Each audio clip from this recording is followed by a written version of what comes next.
lokola ntambo akongoloma solo alingi nekoboma opanza pe koyiba bontango na ye tikali moke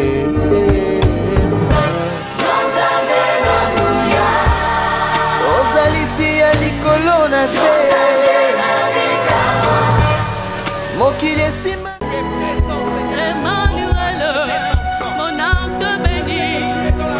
tous les bienfaits, oh Jésus. Toi tu es ma fondation inébranlable. Toi tu es celui qui m'a relevé du lit où j'ai dormi, Seigneur. Tu m'as choisi oh, ce matin, papa, pour que je te loue, pour que je te bénisse, pour que je t'adore. Je suis tellement reconnaissante. Je suis tellement reconnaissante. Oh Yahweh, de cette fidélité, de la fidélité que tu ne cesses jamais, Seigneur. Alléluia, d'être avec nous, Seigneur. Et voilà pourquoi mon âme te bénit, car je sais. Alléluia, mon âme te bénit, mon âme t'exalte.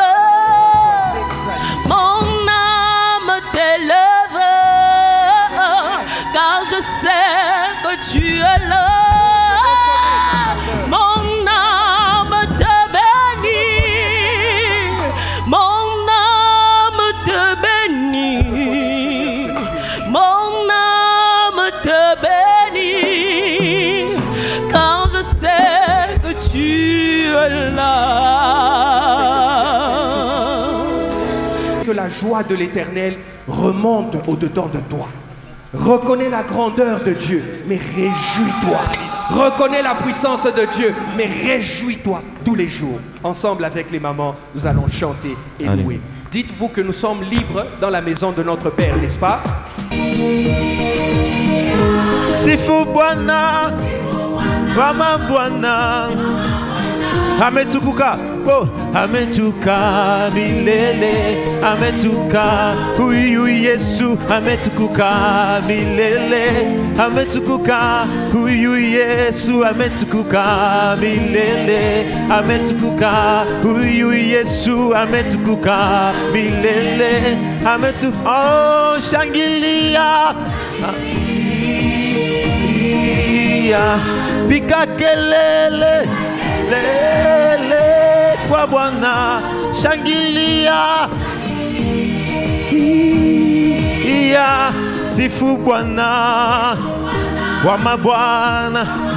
Oh, ametukuka, ametukuka milele, ametukuka, huyu Yesu, ametukuka milele, ametukuka, huyu Yesu, ametukuka milele, ametukuka, huyu Yesu, tukuka. C'est le seul Dieu qui mérite qu'on l'adore avec des pas des dents. On y va.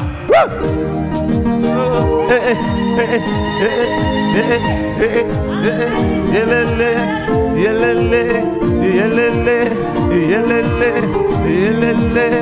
yelele, yelele, yelele.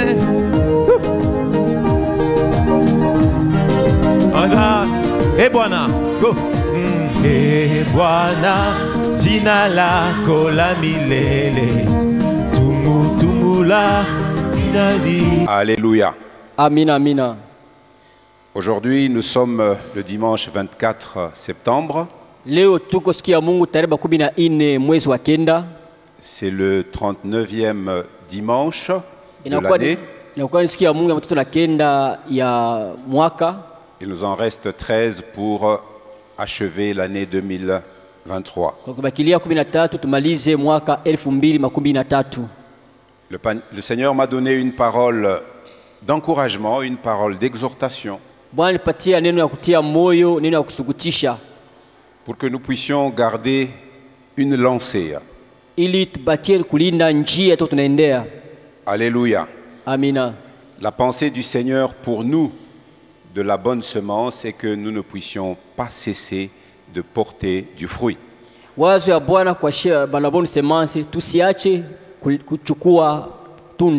Ne cessons pas de porter du fruit. tusiache kuchukua matunda. Telle est la pensée du Seigneur pour nous.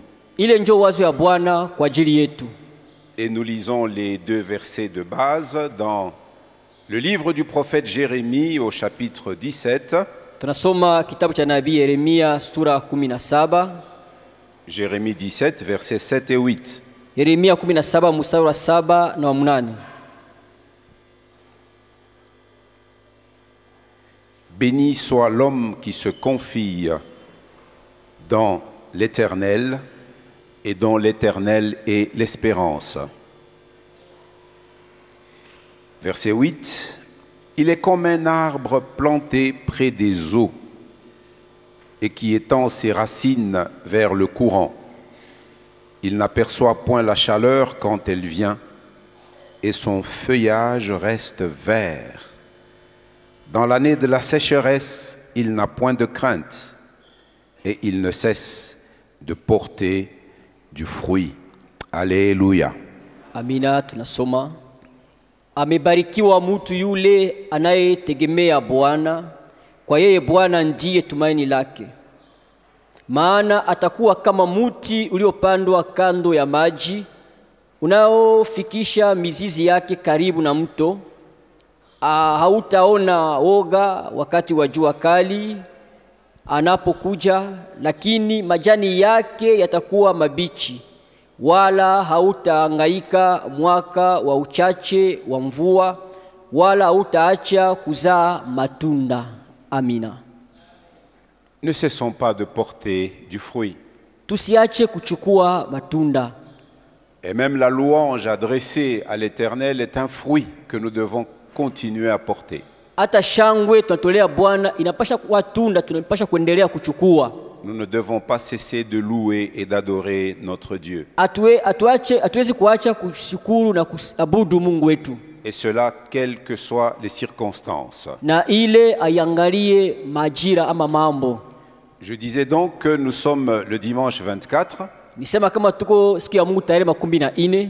Et c'est le dernier dimanche de ce mois de septembre. Na ni siku ya Mungu ya mwisho ya hii mwezi wa kenda. Et aussi le dernier dimanche du 3e trimestre. Nao pia ni siku ya Mungu ya mwisho ya kipande kia tatu kia miezi tatu.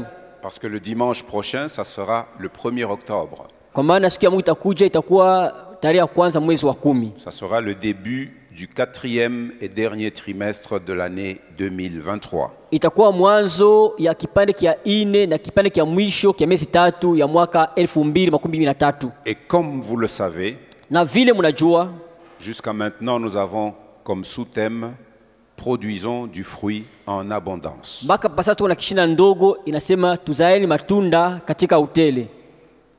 Il est bon que nous puissions nous rappeler les textes qui nous ont accompagnés depuis le début du mois de juillet. Ni vema tukumbushane mausomi tusindikiza toka mwanzo wa mwezi wa 7.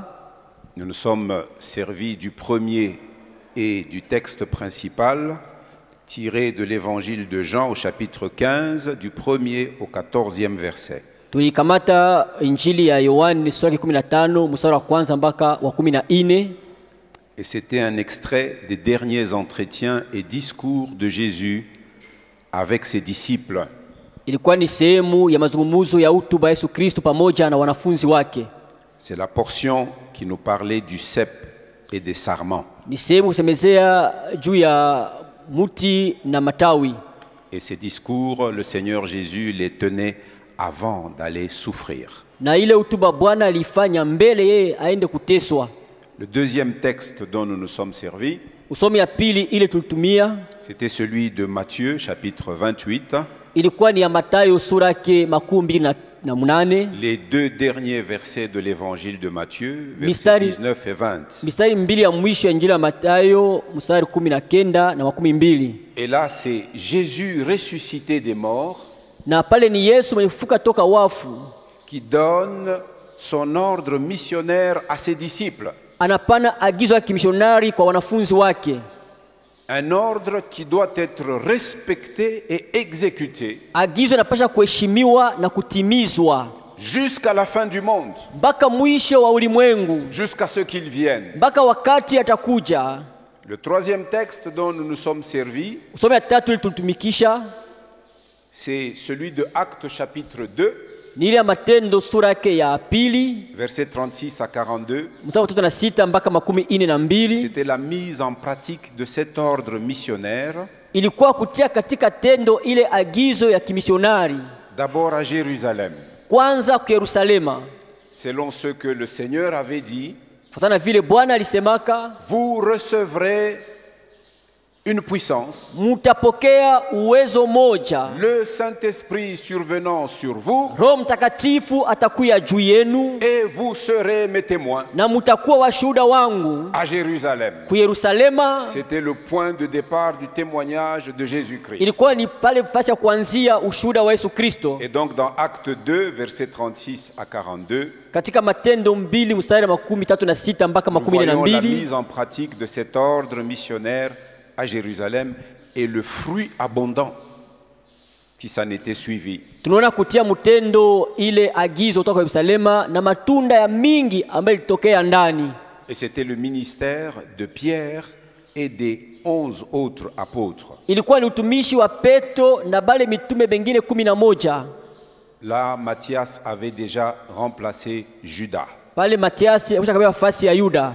Le quatrième texte, c'était Acte 19. Somo ya ine ilikuwa ni Matendo 19. Nous avions pris les extraits qui vont du verset 8 à 12 et Tukamata 18 à 20. Musa inaanza mstari wa 8 mpaka 12, kisha tuaruka 18 mpaka 12. C'était la mise en pratique de l'ordre missionnaire à Éphèse. Ilikuwa ni kutia katika tendo ya agizo ya kimisionari kule kwa Efeso. Éphèse en Asie mineure, Efeso kule kwa Asia ya katikati. qui est le territoire actuel de la Turquie moderne. Hapa sasa leo inakuwa ni Turkia sasa. Mise en pratique de l'ordre missionnaire parmi les païens. Kutia katika tendo agizo ya kimisionari katikati ya wapagani. Et là aussi, il y eut un fruit abondant. Na pale pia palikuwa matunda katika utele. Et là, c'était le ministère de Paul, Na pale ilikuwa ni utumishi wa Paulo. avec tous ceux qui l'ont accompagné. Na bale bote balimusindikiza.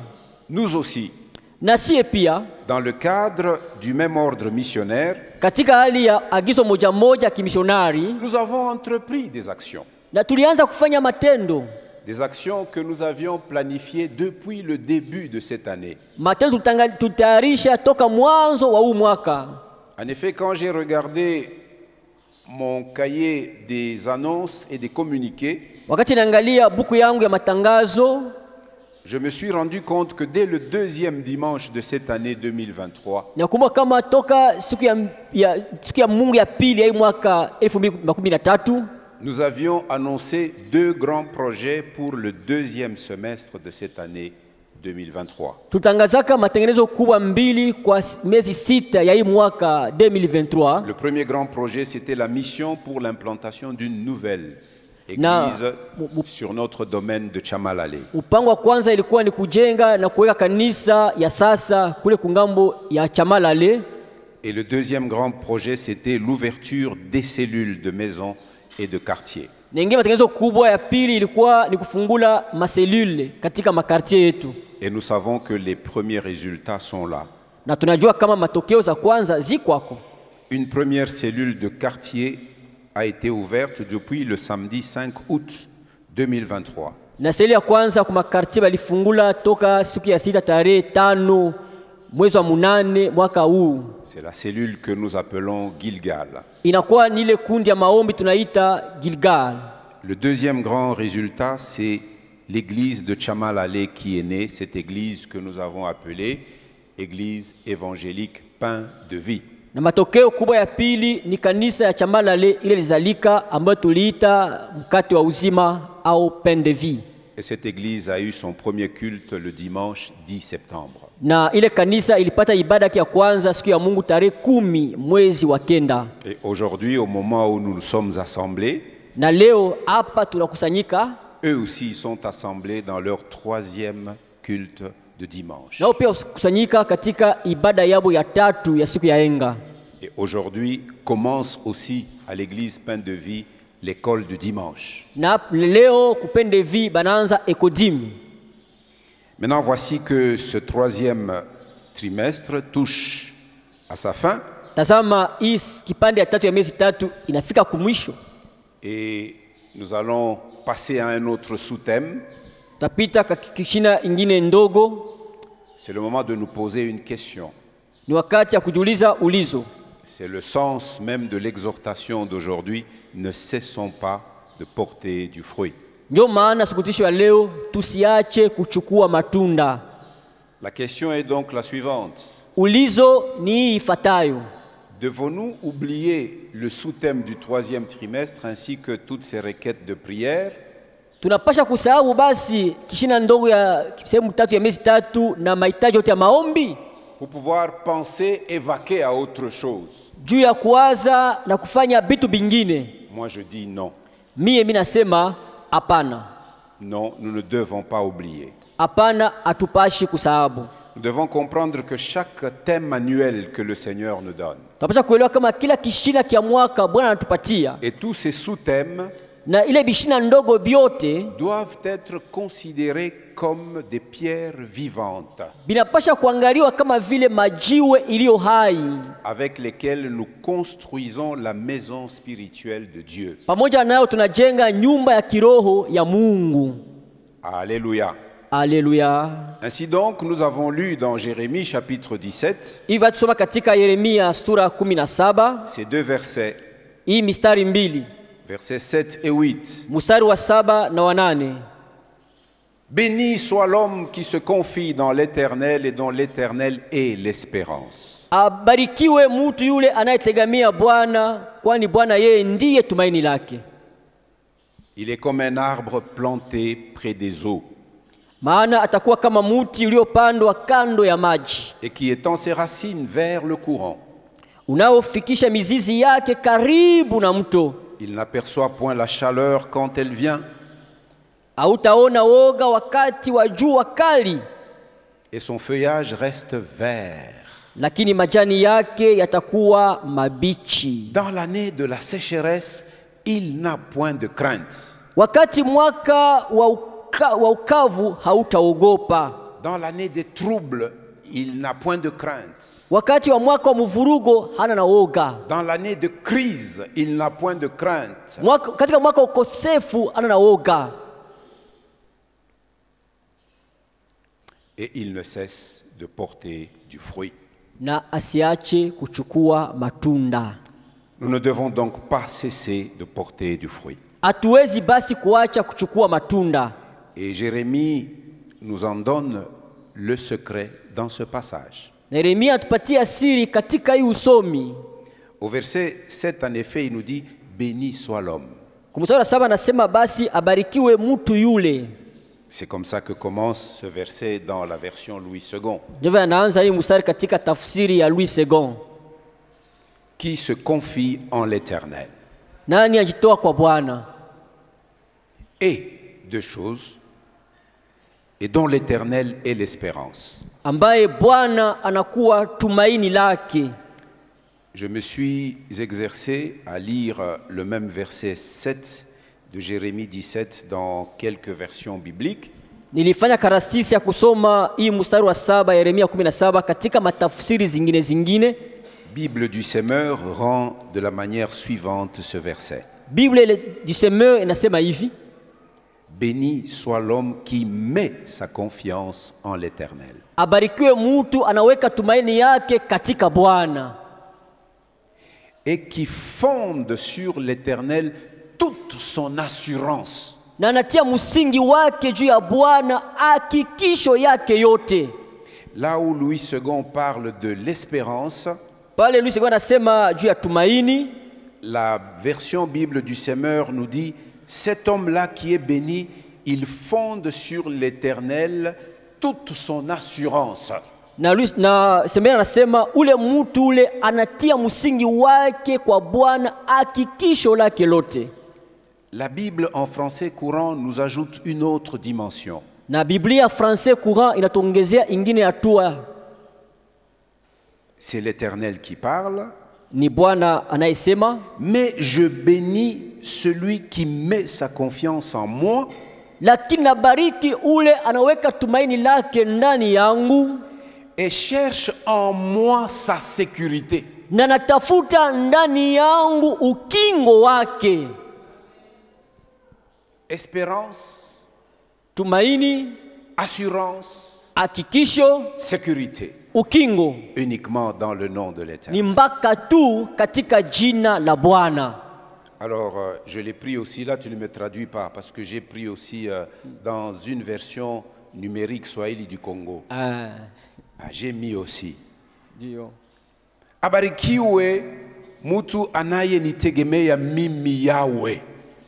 Haleluya. Abarikiwe Kiswahili. mutu anayenitegemea mimi Yawe. Mutu ambaye mimi Yawe ndiye tegemeo lake. Ule njo anabarikiwa. Haleluya. Amina. Alors, de ces différentes versions, Sasa toka hii matafsiri za kuachana chana, nous comprenons la vérité essentielle suivante. tunaelewa ukweli ya lazima inayofuata. Le bonheur ou la bénédiction est pour tout homme, pour toute personne qui place sa confiance, c'est-à-dire sa foi en l'Éternel. Eri na baraka ni ndani ya ule mtu ambaye anatia tumaini yake ama imani yake katika Bwana, Et qui fonde son espérance, son assurance, qui cherche sa sécurité en l'Éternel. na anatia msingi hakikisho yake, tumaini yake, akitafuta ukingo ndani ya Bwana. Si nous pouvons considérer tout le passage, ouvrez votre Bible à Jérémie 17. Mufungule Biblia yenu katika Yeremia 17. Si nous pouvons considérer le passage qui va depuis le verset 5 au verset 8. Kama tunaangalia mstari naanza kumstari wa 5 mpaka wa 8. Jérémie inclut dans cette portion en fait un court poème qui oppose la façon d'agir de ceux que la Bible appelle les méchants Bwana anaonesha Yeremia anaonesha katika misemo fulani namna ya kutenda ya bale wanaitwa waovu, et à la manière d'agir des justes qui concerne le verset 7 et 8. na namna ya kutenda benye haki ambaye atazamia mstari wa 7 na wa 8. Si nous lisons les chapitres qui précèdent cette portion dans la prophétie de Jérémie, Kama tunasoma masura inatangulia sehemu ya maandiko katika matabiri ya Yeremia, nous y voyons que Judas s'était tourné vers des faux dieux. tunaona ndani kama Yuda aligeukia miungu ya uongo. Après que le royaume du nord se soit prostitué dans l'idolâtrie, Kisha ufalme wa kaskazini kuingia katika maabudu za sanamu, le royaume du sud aussi, le royaume de Juda, a emboîté le pas à sa sœur Israël. Na ile ufalme wa kusini wa Yuda ilifuata mpaka njia moya ya Et ndugu yake Judas Israeli. s'était tourné vers des faux dieux Na Yuda akageukia miungu za uongo et avait contracté des alliances étrangères. na akafanya maagano za kigeni. Et tout cela afin d'assurer sa sécurité. Ile yote ni jua litafuta hakikishie ukingo wake. Judas avait perdu à un moment le sens de savoir que sa sécurité dépendait de l'Éternel. Yuda alipoteza wakati fulani maana kujua kama ukingo wake ulikuwa unamtegemea na njoo Bwana. Il a lui aussi voulu, comme les nations de la terre, passer des alliances. Na alipenda kama taifa ya kudunia kufanya maagano. Aujourd'hui, sur le plan politique, le Congo connaît le principe, le concept des alliances. Leo kwa tu ya kisiasa Kongo inajua makanuni za kufanya maagano. Les gens se disent avec la démocratie impossible d'avoir les voix de tout le monde. Na banasema na demokrasia haiwezekane kujua masauti ya kila mtu. Si tu veux exercer une parcelle de pouvoir, il faut des alliances. Kama unapenda uongoze fasi mwa fulani inapasha maagano. Et d'ailleurs, quand vous regardez la dénomination de beaucoup de nos partis politiques, Kama unaangalia manjina ya maparti politike yote ya mingi tuko la nayo, plupart commencent par le mot alliance. na ya mingi wanaanzia kuma agano ma alliance. Alliance des démocrates, Alliance ya watu ya alliance des demokrasia, socialistes, alliance ya alliance des patriotes. patriote. On y va avec toutes sortes de noms, il faut passer des alliances. Banafanya majina ya kuachana chana mpaka bafanye maagano. En ce temps-là, ce fut le cas de Judas aussi. Kweli wakati ilikuwa ni hali ya Yuda pia. C'est pourquoi Dieu leur avait envoyé Jérémie pour les prévenir. Ndio maana Mungu anatumiaka Yeremia ndio kupatia angalisho. Mais Dieu déclara que quiconque se confiait dans l'homme pour obtenir la protection était maudit. Na Mungu anasema yeyote anamtumainia mwanadamu juu ya ukingo wake, ule mtu analainiwa. C'est ce que nous lisons au verset 5. Tutasoma katika mstari wa 5. Ainsi parle l'Éternel. Bwana- Maudit soit l'homme qui se confie dans l'homme. Bwana anasema hivi, amelainiwa mtu yule anayeamini mtu mwenzake.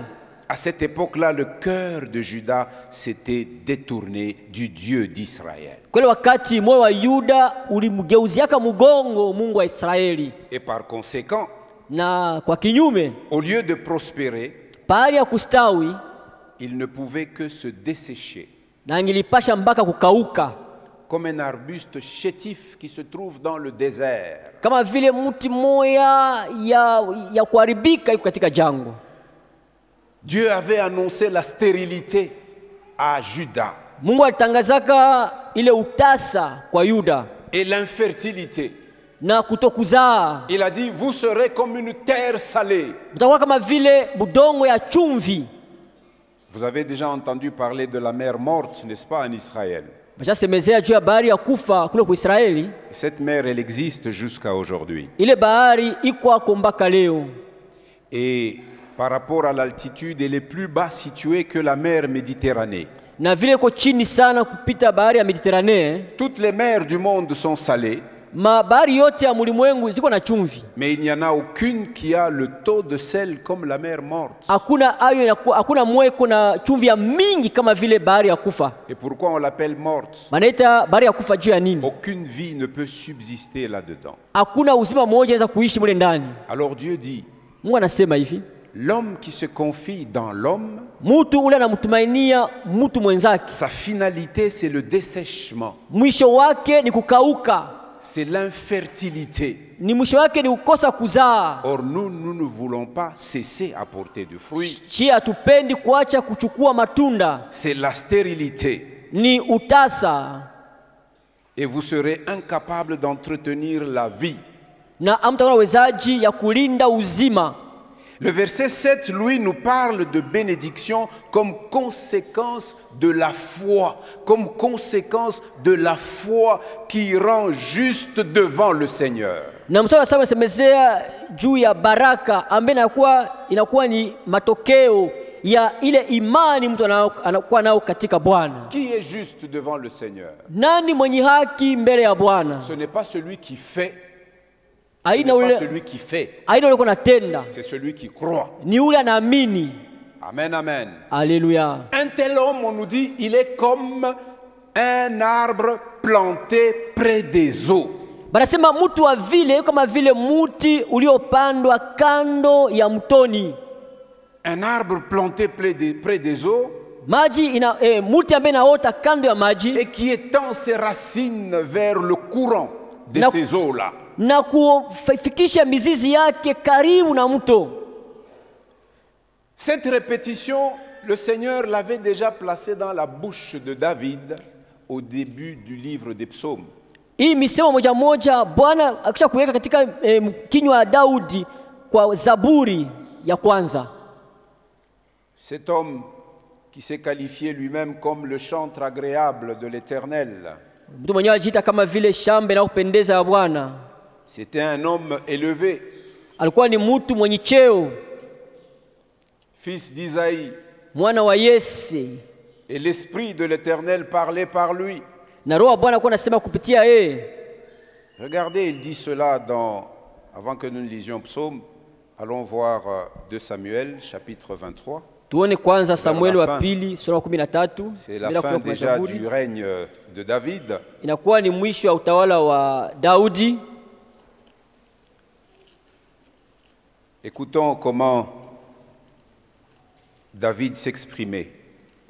Sikia vile Daudi 2 anasema. Samuel 23, c'est d'ailleurs écrit au-dessus, dernière parole de David. Samueli wa pili wa 13 anasema kumwanzo kule misemo ya mwisho ya Daudi. En fait, il fait comme un petit condensé de son cheminement, de sa vie avec le Dieu d'Israël. Anafanya kama vile kwa kifupi vile alitembea pamoja na Mungu wa Israeli. Le verset premier, il se présente. Na mstari wa kwanza anajionyesha onesha. Voici les dernières paroles de David. Sikia misemo ya mwisho wa Daudi. Parole de David, fils d'Isaïe. Neno Parole de l'homme haut placé, il était roi d'Israël. basi maneno haya ni ya maneno ya mwisho ya Daudi, Daudi mwana wa Yese. Parole de l'homme haut placé. Neno ya mtu ambaye alikuwa yulu katika cheo. De loin de Dieu de Jacob. Mpagaliwa wa Mungu toka Yakobo. Du chantre agréable d'Israël. Mwimbaji wa kupendeza wa Israeli. Verset 2. Mstari wa pili. L'Esprit de l'Éternel parle par moi. Roho ya Bwana alisema kwa njia yangu. Nous voyons donc que ce roi était aussi un roi prophète. Tunaona huyu mfalme alikuwa pia mfalme nabii. L'Esprit de l'Éternel parle par moi. Roho ya Bwana alisema kwa njia yangu. Et sa parole est sur ma langue. Na neno lake lilikuwa juu ya ulimi wangu. Verset 3. Le Dieu d'Israël a parlé, le rocher d'Israël m'a dit. Mstari tatu, Mungu wa Israeli akasema, mwamba wa Israeli ukaniambia. Celui qui règne parmi les hommes avec justice. Mmoja anayetawala watu kwa haki. Celui qui règne dans la crainte de Dieu. Ule ambaye anatawala katika woga wa Mungu. Est pareil à la lumière du matin quand le soleil brille. Anakuwa kama vile nuru ya asubuhi wakati jua imeangaa. Et que la matinée est sans nuage. Na asubuhi bila mawingu. Ses rayons après la pluie font sortir de terre la verdure. Na mvula yake inatosha majani mabichi toka udongo. Alors voici ce que ce chantre agréable à l'Éternel, l'homme par qui l'Esprit du Seigneur parlait, a écrit dans le premier livre des Psaumes, chapitre 1er. Tazama ile mtu ambaye mwimbaji wa Bwana aliimbia Bwana katika Zaburi ya kwanza, mstari wa kwanza. Premier verset, heureux l'homme. Mstari wa kwanza, eri mtu. Je saute ce qui suit. Inafuata. Le verset 2, on nous dit pourquoi il est heureux. Mstari pili asemezea kwa nini ni mwenye heri. Et le verset 3 nous donne le résultat. Na mstari wa tatu unatupatia matokeo. Et ici je veux lire le résultat. Napenda kusoma hapa matokeo. Mstari wa tatu. Il est comme un arbre planté près d'un courant d'eau.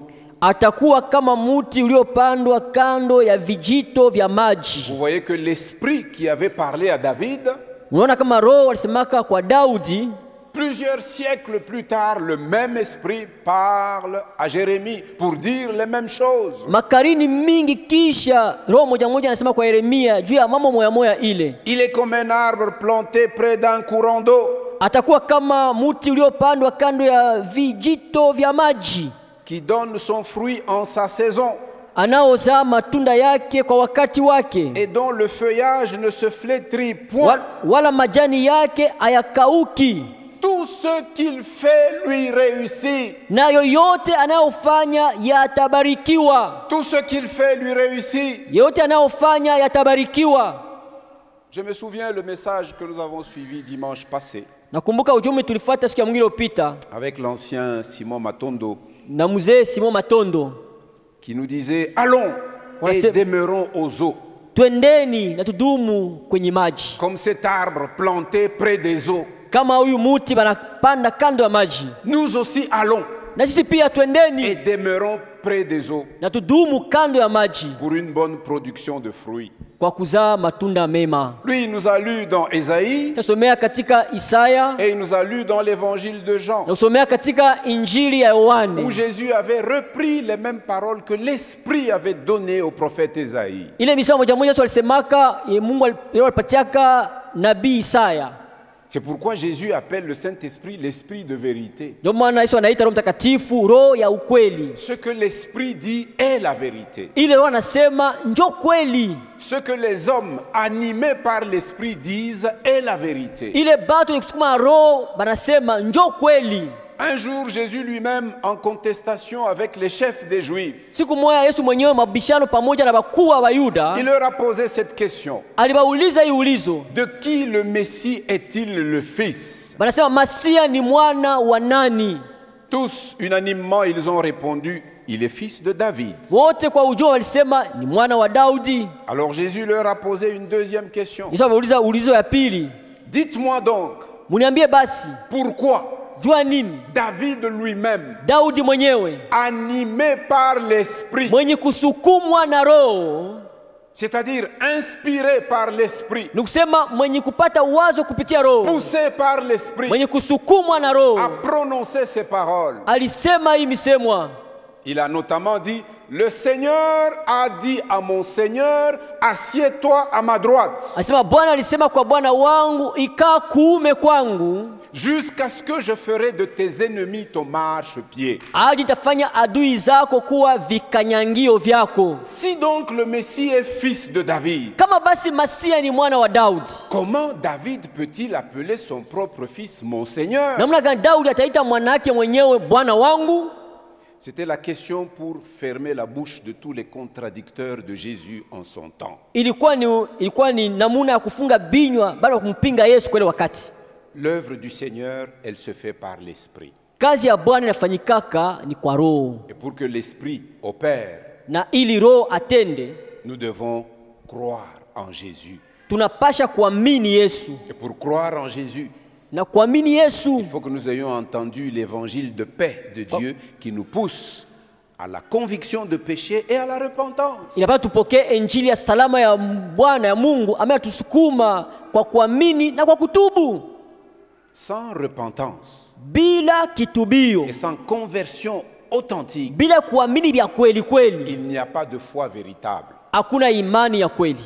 Parce que nous plaçons la foi en Jésus comme notre sauveur. Tunaweka imani katika Yesu Kristo kama vile mwokozi wetu. De quoi nous sauve-t-il? Anatuokoa kunini? De notre état de pécheur Kwa hali yetu ya watenda zambi et de nos péchés. na mazambi zetu. C'est de cela qu'il nous sauve. Ni kwa ile anatuokoa. Si tu n'as jamais eu de conviction de péché, Kama wapataka hakikisho kamu ya zambi, c'est que tu n'es pas réellement converti. ni manake wewe bado kuamini. La nouvelle naissance commence par là. Kuzalika mara ya pili inaanzia ndio pale. On entend l'évangile, Unasikia injili, que Dieu sauve les pécheurs. Mungu anaokoa watenda zambi, Comment les sauve-t-il? anabokoa namna gani? Par la foi à placer en Jésus-Christ Kupitia imani ya kuweka katika Yesu Kristo. le sacrifice que Dieu a agréé pleinement. Ile sadaka Mungu alikubali kabisa. Il n'y a plus d'offrande pour le péché. Hakuna tena sadaka juu ya zambi. L'offrande de Jésus est pleinement suffisante aux yeux de Dieu. Sadaka ya Yesu Kristo inaenea kabisa juu ya Quand kutoa Jésus a zambi. donné sa vie, Wakati Yesu alitoa uzima il y a wake, eu des signes observables dans le temple de Jérusalem. ndio maana mwandishi wa Ibrania anasema tuko na uhuru ya kuenda kwa Mungu kupitia Yesu Kristo, kupitia damu ya Yesu Kristo, À travers le voile. kupitia pazia. Et l'épître aux Hébreux nous dit que ce voile, c'est le corps de Jésus déchiré. Na barua Ibrania inatuambia kama ile pazia ni mwili wa Yesu Kristo mwenye kupasuliwa. Nous comprenons donc qu'en habitant dans ce corps, nous sommes dans un voile temporaire. Tuelewe kama tuko kama hii mwili tuko katika pazia ya muda mfupi. Mais le voile déchiré qui nous a donné accès au Père, c'est le corps de Jésus. Lakini pazia kupasuka tupatia ruhusa kuingia kwa Baba ni mwili wa Yesu Kristo. Près du courant d'eau, Pembeni ya maji, près de Jésus, pembeni ya Yesu, on n'aperçoit point la chaleur et la sécheresse quand elles viennent. hautapata tena kifukutu na ukavu wakati kinafika. Ces eaux, c'est Jésus. Ile maji ni Yesu. C'est de lui que nous devons nous approcher. Ni kwake tunapasha karibia, Et près de lui, na kwa kando nous yake n'apercevons point la chaleur et la sécheresse quand elles viennent. hatutaona tena kifukutu, ukavu wakati inafika. La chaleur et la sécheresse, c'est l'image de toutes les difficultés que nous pouvons endurer dans la vie.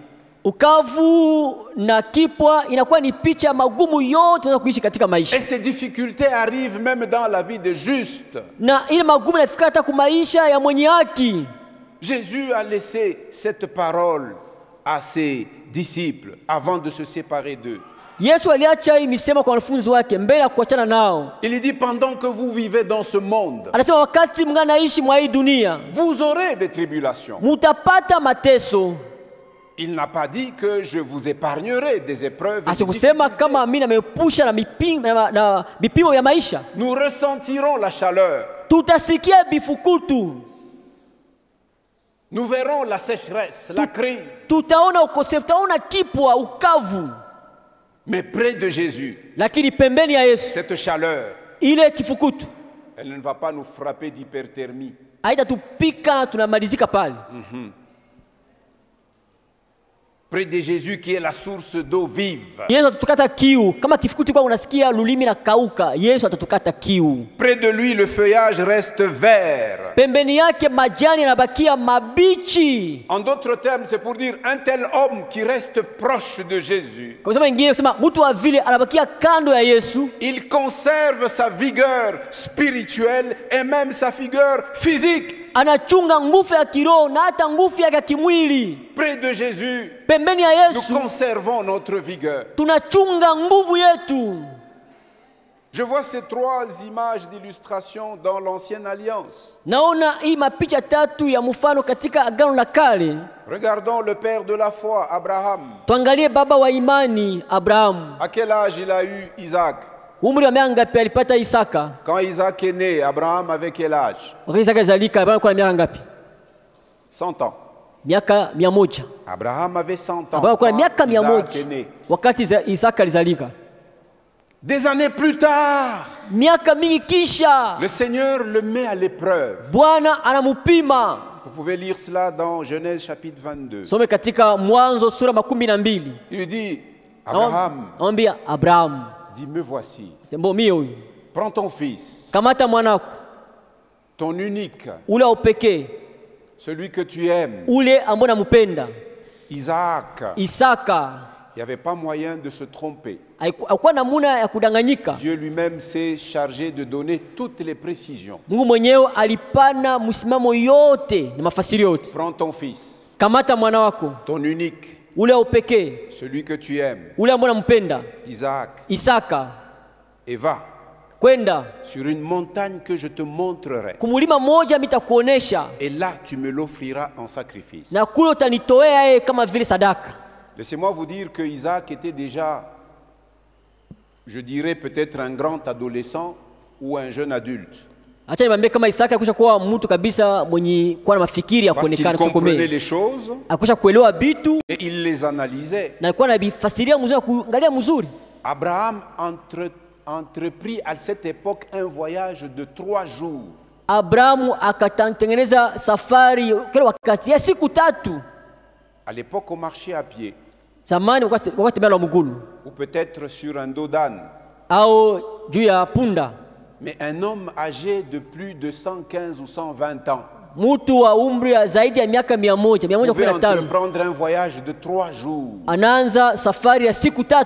On dit au bout du 3e jour, de loin, il vit la montagne que le Seigneur avait choisie. Kisha siku 3 lwa mbali hakuna mulima ile Bwana alichagulaka. Et là, il dit à ses serviteurs, et vous restez ici avec tous ceux qui nous ont accompagnés, moi et le Fils, nous irons jusque-là et puis nous reviendrons vers vous. Nous irons pour adorer le Seigneur. Akawa watumishi mwe mubakia hapa na vitu tuko navyo. Sasa mie na mwanangu taenda kule kumulima kwenda kuabudu Bwana. Ce que je veux relever ici, Hii nataka kutosha hapa. c'est uniquement la dimension que Abraham, âgé de plus de 100 ans, était encore un homme vigoureux. Ni hatua ya kuona Abrahamu zaidi ya miaka 100 alikuwa angali na nguvu. D'où lui venait cette vigueur? Ile nguvu ilimtokea wapi? Sa foi, Imani yake. sa proximité avec le Seigneur. Ile kuwa pembeni na Bwana Il kila pouvait wakati. marcher, Angeweza kutembea. il pouvait escalader une montagne, Angeweza kupanda hata et mulima. arriver au sommet. Parce qu'on nous dit kufika- qu'il était arrivé au sommet. Alifika mpaka kukatontolo kule Du mont yulu. Morija, il y était arrivé. Mulima Morija alifika kule. Un homme de Mtu wa miaka plus de 115 ans. zaidi ya miaka Je disais 115. que Isaac était grand. Isaka kusha komea. Parce que pendant qu'il cheminait avec son père, Wakati atembea na baba yake. il dit, Père, Anasema baba. dis, me voici mon Anasema, fils. mwanangu mimi hapa. Bien, je vois, C'est bon. nous avons le couteau, Mimi naona tuko na kisu, nous avons le bois, tuko na mankuni, et nous avons une torche, nous avons du feu. tuko na moto. Mais le sacrifice, Sasa sadaka, allait offrir, il est où? sadaka kutolea iko wapi? Quelle question? Ulizo ya namna vile. Quelle question? Ulizo ya namna ya vile. Lui, Abraham connaissait. Ye Abraham alikuwa anajua. Et cette réponse-là qu'il a donnée, Na ile jibu alipanaka ile. c'est parce qu'il vivait en intimité avec l'Éternel. Ndio alikuwa anaishi Et maisha que ndani na Bwana. l'Esprit de l'Éternel pouvait parler par lui. Roho wa Bwana anapita kusemezea kupitia yeye. Il dit, mon fils, Anamwambia mwanangu, le Seigneur se pourvoira lui. Bwana mwenyewe atatayarisha. Le Seigneur se pourvoira. Bwana atatayarisha mwenyewe.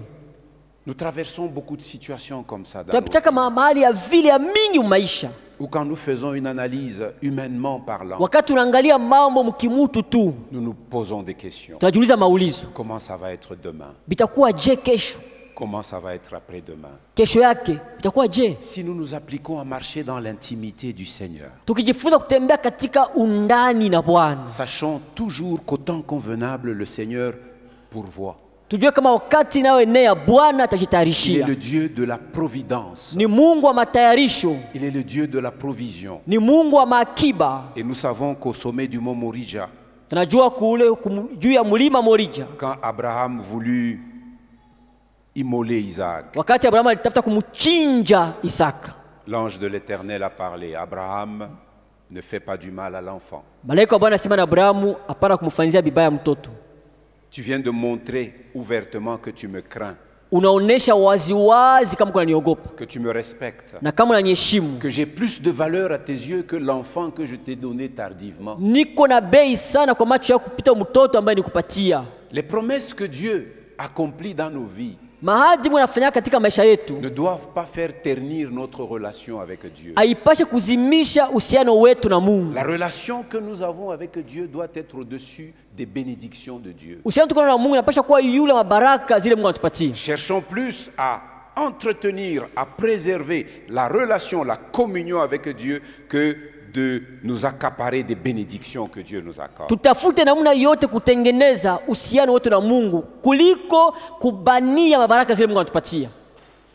Abraham n'a pas refusé son fils Abrahamu asukatana na mwana wake.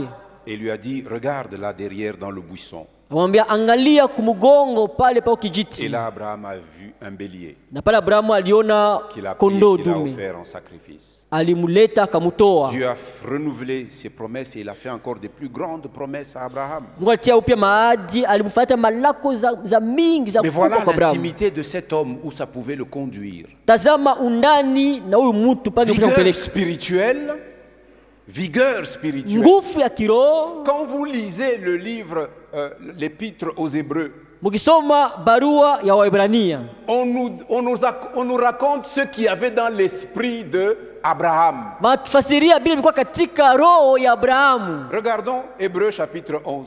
Tuangalie Waebrania sura ya 11. Regardons Hébreux chapitre 11. Waebrania sura ya 11. Tout cela à cause de sa confiance placée dans le Seigneur. Hii vyote kwa ajili ya tumaini yake yenye kuweka katika Bwana. Écoutez Hébreux 11 du verset 17 à 19. Sikia Waebrania 11 mstari wa 17 na 19. Parce que l'Esprit du Seigneur sonde tout. Kwa maana roho wa Bwana kunapeleleza vyote. Écoutez-moi avant de lire. Munisikie kwa mbele ya kusoma. L'auteur qui a écrit Huyo mwandishi l'épître aux Hébreux, barua ya Waebrania il a écrit cette lettre au 1er siècle de notre ère. aliandika hii barua kwa karini ya kwanza ya hii masiku yetu. Mais l'Esprit lui révèle ce qu'il y avait dans la pensée d'Abraham. Lakini roho mfunulia Biblia ilikuwa katika mawazo ya Abrahamu. C'est ce que nous allons lire ici. Ndio tasoma hapa. Écoutez ce que cet auteur dit. Sikia vile mwandishi anasema. 17 à 19. Ah, Kumi na Hébreux saba 11. C'est par la foi qu'Abraham offrit Isaac Ni kwa imani Abrahamu alipojaribiwa alimtoa Isaka lorsqu'il fut mis à l'épreuve wakati yeye aliwekwa katika kipimo. et qu'il offrit son fils unique, lui qui avait reçu les promesses. Alimtoa mwana wake pekee mzaliwa wa kwanza, yeye ambaye alimpokea katika ahadi. Et à qui il avait été dit, Na yeye ambaye aliambiwa, En Isaac sera nommé pour toi une postérité. Katika Isaka uzao wako utaitwa. Quand Dieu donc disait à Abraham Wakati basi Mungu alikuwa anasema na Abraham, que tu auras une descendance aussi nombreuse que les étoiles du ciel. utakuwa na uzao kubwa kupita manyota za anga. Tu auras une descendance aussi nombreuse que les grains de sable au bord de la mer. Utakuwa na uzao kupita mchanga kando ya bahari. C'est-à-dire qu'on ne pourra pas les compter. Nikusema hauwezi kuhesabia. Et cette postérité, Na ile ustawi je te la donnerai à travers Isaac. ndakupatia yo kupitia Isaka. Mais maintenant Dieu lui dit, prends Isaac et va l'immoler pour moi. Sasa Mungu anamwambia kamata Isaka umuchinje juu yangu. Et on nous dit que par la foi, il est allé offrir Isaac. Nasema ni kwa imani akenda kumtoa Isaka. Alors le verset 19, Sasa mstari wa 19, c'était ça qui était dans la pensée de Abraham. hivyo ilikuwa katika mawazo ya Abraham. Il pensait que Dieu est puissant. C'est le thème que nous venions avec lequel nous venions d'adorer le Seigneur. Hein? Louange et adoration à l'Éternel, notre Dieu, El Shaddai, à qui rien n'est impossible.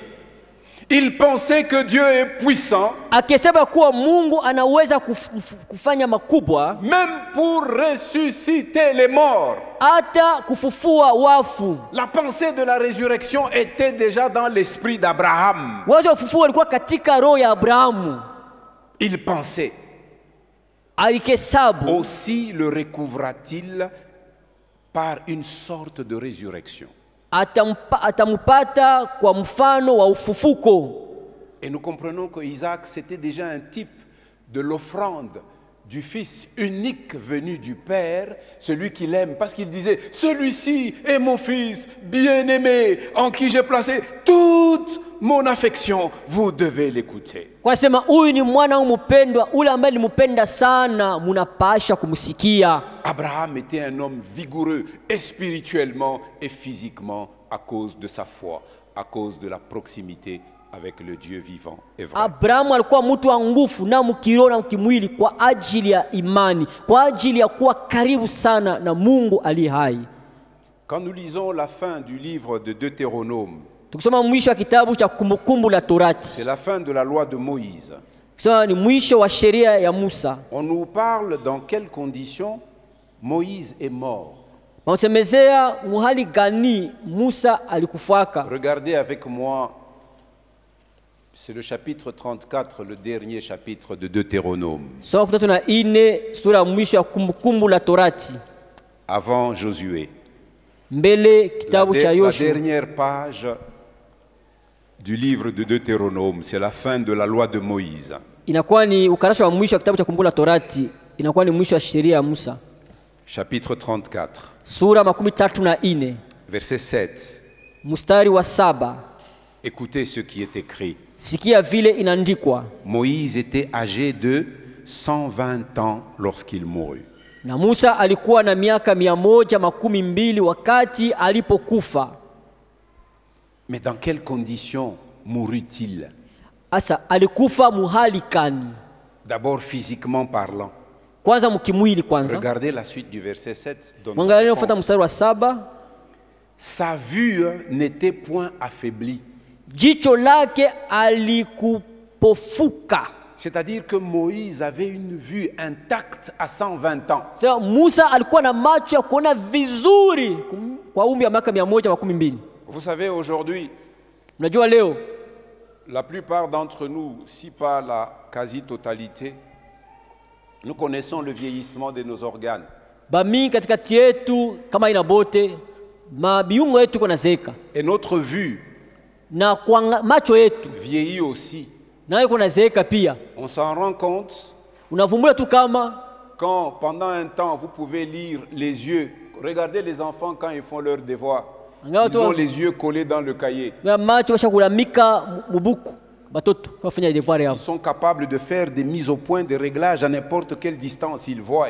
Baweza kuangalia kwa namna yote mbali karibu unaweza kuona. Mais regardez quand vous atteignez 40 ans. Angalia kama unafika umri wa miaka 10. Pour lire, Jua kusoma vous faites comme ça. unafanya hivi. Donc toutes les dames là qui qui font des efforts pour garder une apparence de jeunesse. banamuke wanafanya namna yote tu wabakie mpaka vijana. Si tu veux savoir si elle a déjà dépassé 40 ans, Kwa pera kujua kisha fanya miaka 10 ashita miaka 14. donne-lui un texte à lire. Umpatie asome tu. Tu verras, Utaona c'est abionekane bien. c'est pas visible, hein? C'est pas bien visible, hein?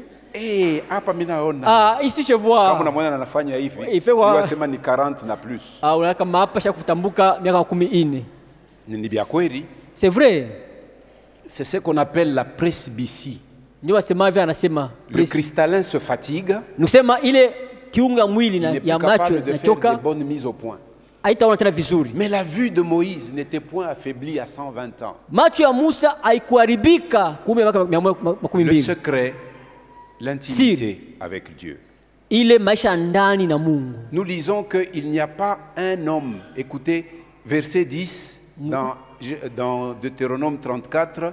Il n'a paru en Israël, il n'a plus paru en Israël de prophète semblable à Moïse, c'est-à-dire d'homme au travers duquel Dieu pouvait parler, semblable à Moïse, que l'Éternel connaissait face à face. Wala hakusimama tena katika Israeli nabii kama Musa, Bwana aliyemjua uso kwa uso. Sa vue n'était point affaiblie, kuona kwake haikuharibika, et sa vigueur n'était point passée. Na nguvu yake haikuisha. Du sorte que pour que même Dieu mette fin à sa vie, il lui a dit d'escalader encore une montagne.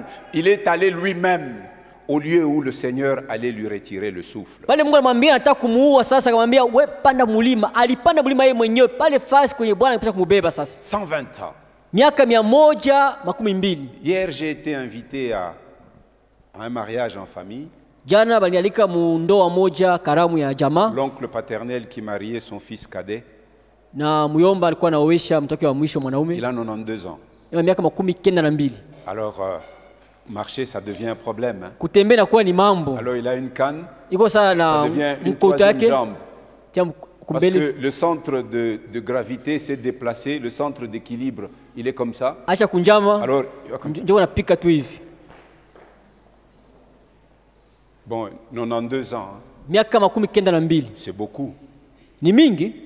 Physiquement, il est fatigué. Mukimwili anachoka. Mais il a une grâce aussi sur le plan spirituel, il a une vigueur spirituelle hors du commun. Lakini kuna neema moto wa kiroho, iko na nguvu ya kiroho ili aweze kuwazia. Mais physiquement, lakini mukimwili, il est déjà marqué par les années et les décennies qui s'écoulent. Na miaka kisha kuonekana kama na zeka lwake. Si nous faisons confiance au Seigneur, kama tunamtumainia Bwana, il peut nous conserver notre vigueur. Anaweza kutulindia nguvu yetu. Nous ne serons jamais des anciens combattants. Nous ne dormirons pas pour dire servir Dieu, nous on a fait. À 120 ans, Moïse avait encore toute sa vue. Et sa vigueur n'était point passée. Un troisième, c'est Caleb. Quand vous lisez le livre de Josué, quand commençait la distribution des territoires aux différentes tribus d'Israël, Caleb était descendant de Juda. Mais il dit à son compagnon et frère d'exploration, à Josué, tu te souviens quand Moïse nous avait envoyés? Anaambia mwenzake ule wakati bakuwa tembea naye wakati baada kuangalia nje. Kumbuka Musa akamwambia Musa ninakaka que le lieu où foulera la plante de ton pied ça sera ton héritage. Ile fasi mlio utakanyanga ndio itakuwa fasi yako. Moi j'étais allé à la montagne de Hébron là. Et au sommet de cette montagne, il y a des géants, des fils d'Anak. Mais quand nous sommes partis jusqu'à maintenant, il y a déjà 40 ans de passé. Mais écoute mon frère Josué, aujourd'hui encore, je me sens la même force, la même vigueur, la même que j'avais quand nous étions partis comme explorateurs. Donne-moi cette montagne. Je peux y aller. Et j'ai l'assurance qu'avec l'aide de Dieu, je vais la conquérir. Et quand il tenait ce discours, il avait 85 ans. Vous et moi, nous jouissons des conditions de vie je dirais matériellement, socialement parlant, en tout cas meilleure que celle des hommes de cette époque. Nasema kama mwena mie tuko naishi maisha mkivitu mnaona kuwa mzuri kupita saa zingine wale watu wa zamani. Mais malgré ces conditions, vous vieillissez très vite. Lakini ngalo makanuni mko nazeeka tu mbio. Pourquoi? Jua nini? Parce que nous en usons mal. Tuko na tumia mbaja, Nous usons mal de ce que Dieu nous donne. Toi tumia mubaya bila Mungu atupatie. Et nous pensons que ce que nous avons va nous assurer la sécurité. Tunataka kama ile tuko nao itatupatia ukingo kabisa. Nous pensons que ça va nous assurer, ça va nous donner, c'est notre assurance vie, les choses que nous avons. Tunazania kama hakikisho ya maisha yetu ni vitu tunavyo. Non. Hapana. Apprenons à être comme cet homme de Jérémie 17, verset 7. Tujifunze kwa Béni soit l'homme qui place sa confiance en l'Éternel. tuwe kama vile mtu wa Yeremia 17 mstari wa 7. Alléluia. Eri mtu ambaye anatia tumaini katika Près de Bwana. Jésus, nous serons sans crainte Karibu na Yesu tutakuwa bila boka et nous ne cesserons pas de porter du fruit. na utaacha kuchukua matunda. L'âge n'est pas un handicap pour servir le Seigneur. Umri wa miaka haina senjo kizuizo kutumikia Mungu. Les sœurs demandent la grâce à Dieu de leur donner des enfants. Badala walombaka neema kwa Mungu wapatie watoto. Mais quand ils ont des enfants, Wakati wana watoto sasa, les enfants deviennent un obstacle pour le service. watu wanakuwa vizuizo vya kutumikia Mungu. Na bimakaji bya kunyumba bio binye di bimakaji binapita tellement bwingi que shunona niko na bimakaji vraiment mitakuya tutaonana ile dimanche juu bimakaji binanipita. Je suis beaucoup occupé. Unamsabu na ule alikupa bwana, Tu as oublié celui qui t'a donné les maris, ule alikupa batoto. celui qui t'a donné les enfants. C'est pour ça que j'apprécie mes filles qui viennent avec leur bébé ici. Na furahi sana binti wakiwa watoto wao umu. Il y en a même qui grandissent à la chair ici. Kwa hiyo nakomea kumbari hapa. Vous les voyez, n'est-ce pas? Tunaona hapa. Nous avons même un futur batteur ici. Tunapiga ngoma hapa. Injo madibisho za kiroho. Que chacune de nous doit développer si nous ne voulons pas cesser à porter du fruit. Kila mtu apasha kuifanya ndio tusiache kuchukua matunda.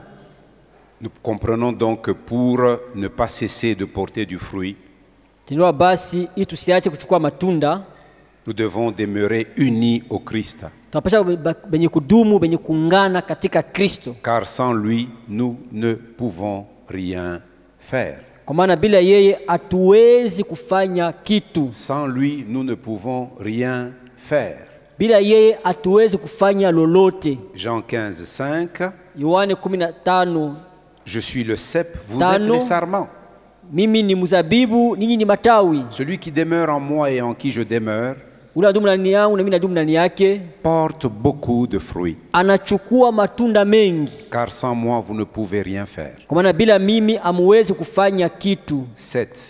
7. Si vous demeurez en moi Kama mkidumu ndani yangu et que mes paroles demeurent en vous, na maneno yangu yanadumu ndani yenu, demandez ce que vous voudrez ombeni lolote mnalotaka et cela vous sera accordé. na ile mtafanyiziwa. 8. 8. Si vous portez beaucoup de fruits, Kama nachukua matunda mengi, c'est ainsi que mon Père sera glorifié Baba yangu atatukuzwa, et que vous serez mes disciples. nanyi mtakuwa wanafunzi wangu. Est-ce que nous pouvons nous lever, nous tous ensemble? Tusimama pamoja wima. Alléluia.